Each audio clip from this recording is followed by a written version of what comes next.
everybody, my name is Hope and welcome back to my channel. I like musicals, they reply to my life. Today I'm doing a 2-show day. Yes, I am back with another vlog, but it's because I'm seeing 2 shows today and it was all very last minute and it was only for £20 total for 2 shows. The first show I'm seeing is London Tide, which is at the National Theatre. It's at the Lyttelton Theatre in the National. Never been to the National before, so very excited. It's like a Charles Dickens adaptation play, but apparently it's 3.5 hours long. So mentally preparing myself. And the other one I'm watching is Kiss Me Kate at the Barbican. Both tickets in the stalls for £10. For Kiss Me Kate, it was through signing up for Young Barbican. They basically have an offer which ends on the 28th, where if you're like 16 to 25 you can get a £10 ticket. For the National, they also do like a 16 to 25 scheme, so I did that as well. But yes, I'm excited. Not done a 2-show day in a while. I only ever had one 2-show day, which was when I watched Bonnie and Clyde, which was a little while ago now. Bonnie and Clyde and Newsies, I think. But yeah, I'm so incredibly tired. I'm not even joking, so tired. You know, we're here, we're doing it, we're gonna have a good time. Yeah, fun. It's actually West End Live today. I mean, I'm not going, and I've actually never been before. It's West End Live today, and if you wonder why I'm looking around, it's just because be careful with your phone in London. I'm anticipating Central London to be quite busy because of that. I actually forgot it was West End Live, I'll be completely honest, and I still have yet to go, but I'll go sometime. You know, maybe I'll perform in it in time. Who knows? I decided to walk because it's only like 40 minutes, so it's not that far. And it's not cold either. So this is my outfit. Got the jorts back on again. I swear I was wearing jorts in my last video, but that video is actually from like 3 weeks ago, so.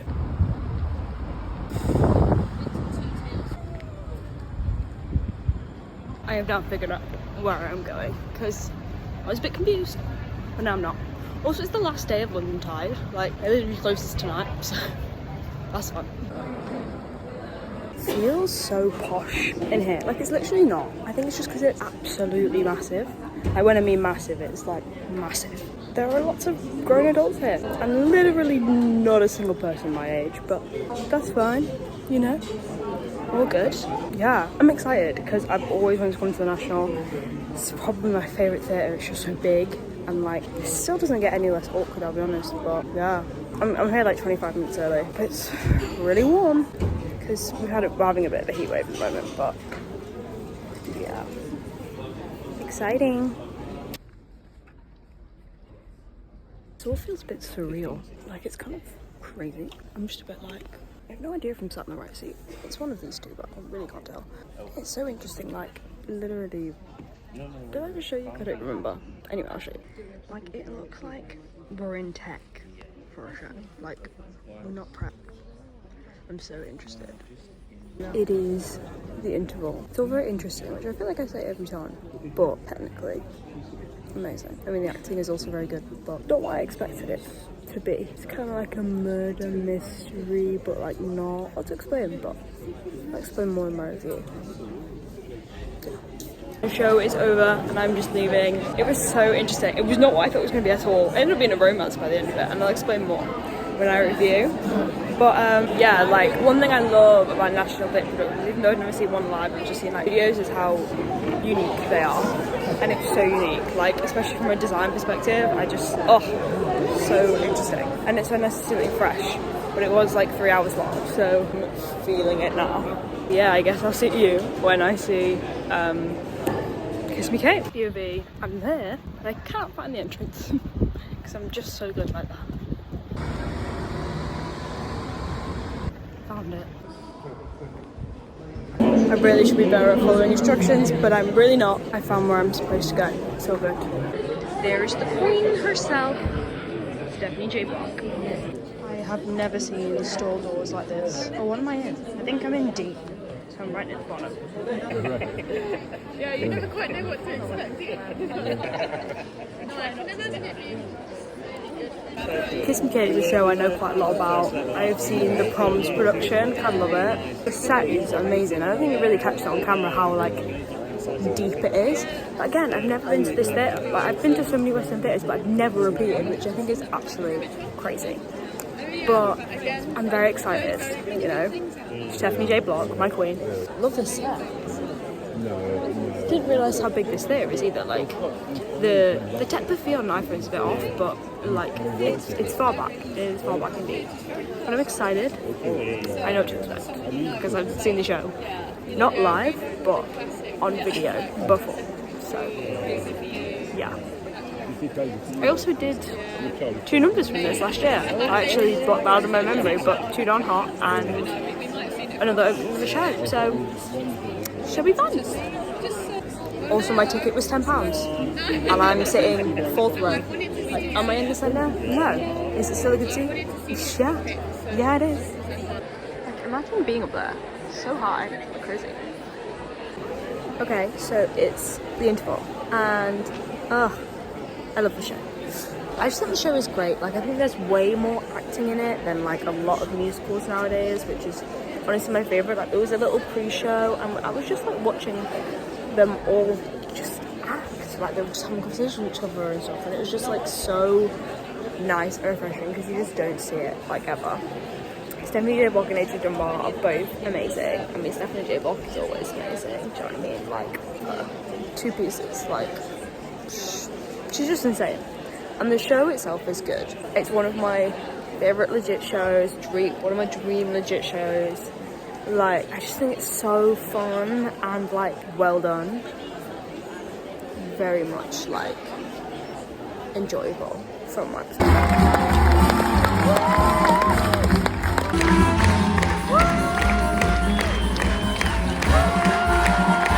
It's so good. So good. Is this a god-awful angle? Yes it is, but are we just going to move past that? Yes we are. If I look absolutely exhausted, it's because I am. I'm currently in tech rehearsals and I've been getting no sleep. What is this? Like, for real, what is this eye bag? It's not even a joke. But we're here to talk about London Tide and Kiss Me Kate. I'll talk about London Tide first because honestly I didn't know what I was walking into. I knew it was an adaptation of a Charles Dickens book, I think, or collection, I'm not really sure, but it was based off that, but that was kind of all I knew, and it just wasn't what I was expecting at all, in a good way. Like, it started off as a drama, and then it turned into like a murder mystery, then it turned into a romance, and then like by the end it was very much a romance. There was like a love triangle, but the love triangle was like deadly, kind of, like there was a lot going on, and it was very long, but it was still good. Do you know what I mean? Like, all the performances were great. There was a lot of singing in it. I thought it was a play, and I would argue it is a play, but there was a lot of songs in it. Like, a lot. Like, it feels like the amount of songs you would have in a musical. However, a lot of the songs don't advance the plot. They either give us backstory on the characters or just kind of tell us how they're feeling, which is why I don't really think it warrants being called a musical, because, I mean, musicals don't necessarily have to be showy-offy or anything, but I do think in musical theatre, songs are used to advance plot and character, and in this, I don't feel like it did that. It just gave us information, or was just kind of a lot of setting the ambience via song. Because I wouldn't class it as a musical, the singing didn't really bother me that much.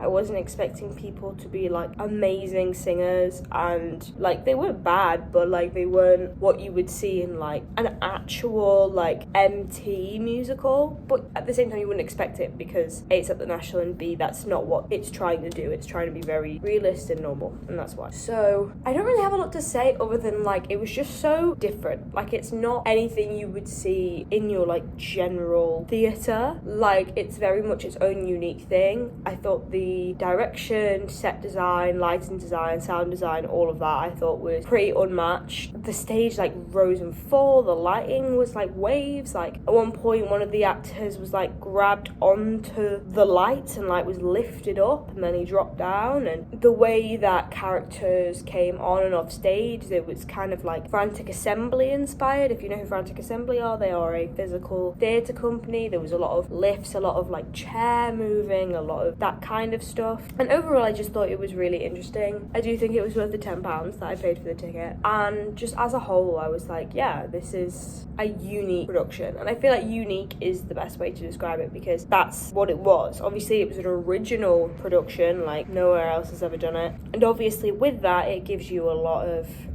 freedom, artistic freedom, to kind of do what you want with the product. So overall it was good and interesting, and it was my first play at the National, which was really fun because, oh my god, that place is massive and the theatres are really nice. Smaller than I thought, or at least the theatre I was in the Middleton Theatre, and I'm pretty sure there are other bigger theatres in the building because it's that big. But yeah, I'm not gonna lie, I feel like most people are here to listen to me talk about Kiss Me Kate, so I'm gonna move on to Kiss Me Kate. Oh my god, I loved Kiss Me Kate. Stephanie J. Block is such an icon, and the fact I was literally 10 feet away from her is something I don't think I'm ever gonna get over. She just has this way about her, and she's just so talented, and everything she does, she makes it look so easy, and she just like commands a stage. Like, there's so many amazing things I could talk to you about Stephanie J. Block. I could talk about her forever. But what honestly really surprised me was that Adrian Dunbar, who was, can't remember the character's name, but that's definitely because it's 9 o'clock in the morning, her romantic interest, director Matt, we know who we're talking about here, he was also great. Obviously I was like, you're gonna be stood next to Stephanie J. Block, so you're never gonna be as good as Stephanie J. Block, but he was like really, really good, and like they matched each other really well, and they had really nice chemistry, and so I just thought it made it so much more enjoyable. I just thought the production was great. I've never been to the Barbican before, as I said, I've literally never repeated a theatre, which I think is absolutely ridiculous with the amount of shows that I've seen, if we're ignoring the Manchester Palace and the Opera House. But in West End I've never repeated. But like the stage, massive.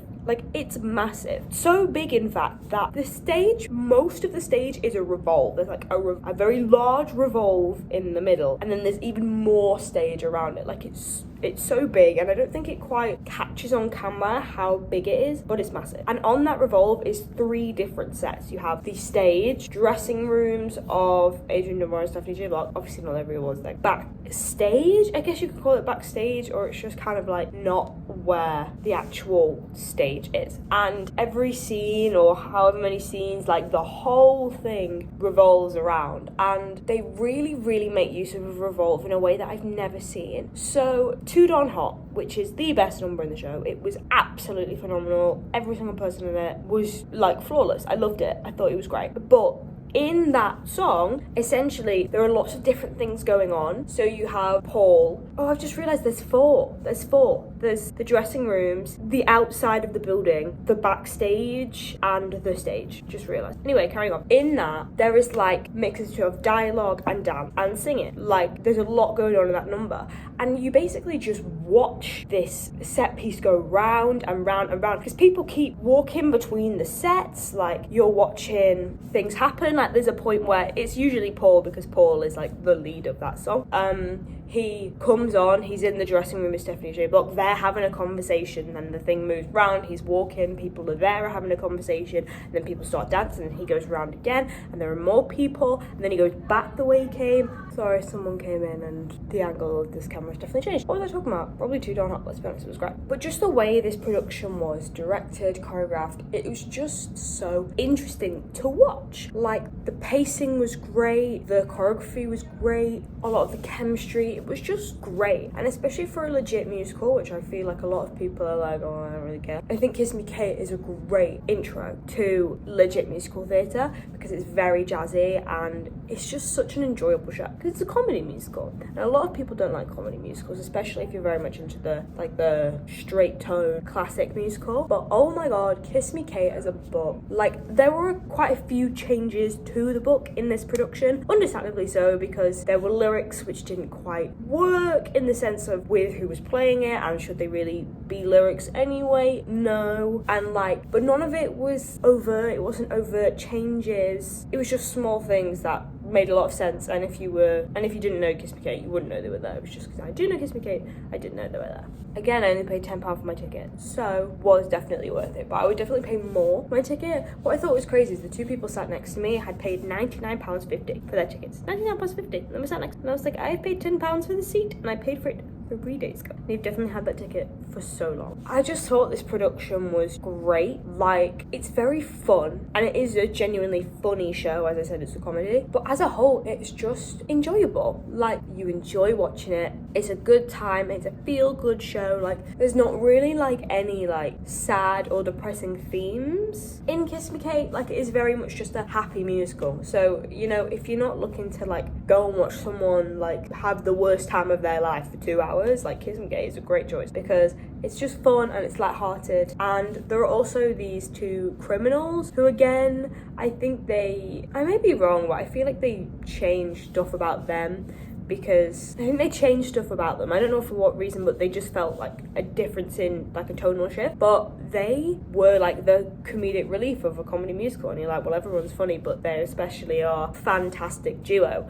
Maybe it was because they have a large age difference, and also because the comedy that they play are two very separate styles. So when you put them together, you're like, oh yes, this is exactly what I'm after. But essentially, if you don't know the show, these two gangsters, I don't know what their like character names are. I don't think they have them. They're just like gangsters. They come to the theatre because Charlie Stemp's character, who's like the young supporting, has lost a lot of money gambling and has put Adrian Dunbar's character's name down as the person he owes it to. So they're there to make sure that they get their cash. But because they are a comedic relief, they start getting into the theatre, because at one point Kate, aka Stephanie J. Block, is like, I'm not gonna do the show, and so they have to go on stage and force her to do the show. But obviously they have to be in costume because it's based off Taming of the Shrew, I think. So it's like a play it's like a musical within a musical. And they genuinely have like a 6-minute number in the second act of the show, where they sing Brush Up with Shakespeare, and they do 6 verses of the same thing, and it's just a lot of Shakespeare puns. And you think, oh my god, they've done this 7 times, I'm bored. But you actually don't. You do think this is going on for a long time, but it's fine. Like, they're enjoying it, we're enjoying it. It's all just very lighthearted. But as a whole, I just enjoyed this production. Like, I don't feel like we see enough legit musicals being produced. I think that because they don't necessarily sell well, unless they're like reimagined, like Oklahoma, for example, that we get a lot out of it. But it's so nice to see a legit show on stage, especially one like Kiss and Cake, because it's a great show. And it's nice to see people enjoying it. Like, I went to go watch it and the audience was very, very full, and the Barbican is very, very big. So it's nice to see people appreciating a show which doesn't really get appreciated anymore. And I do think there are some legit musicals which shouldn't really be produced nowadays, or if they are, they should be rewritten because they have outdated characters, themes and messages. There are some that I think are definitely looked over purely because they are legit. But that's all I have to say. I'm still so very tired in this room. I realised that I read the timetable wrong, and I got here an hour before I actually needed to get here. So that's why I'm filming this now. But thank you so much for watching. Like and subscribe if you want to, if you fancy it. You might want to, I don't know. Like this video if you like it. Keep enjoying musicals as much as me, and I will see you in the next one.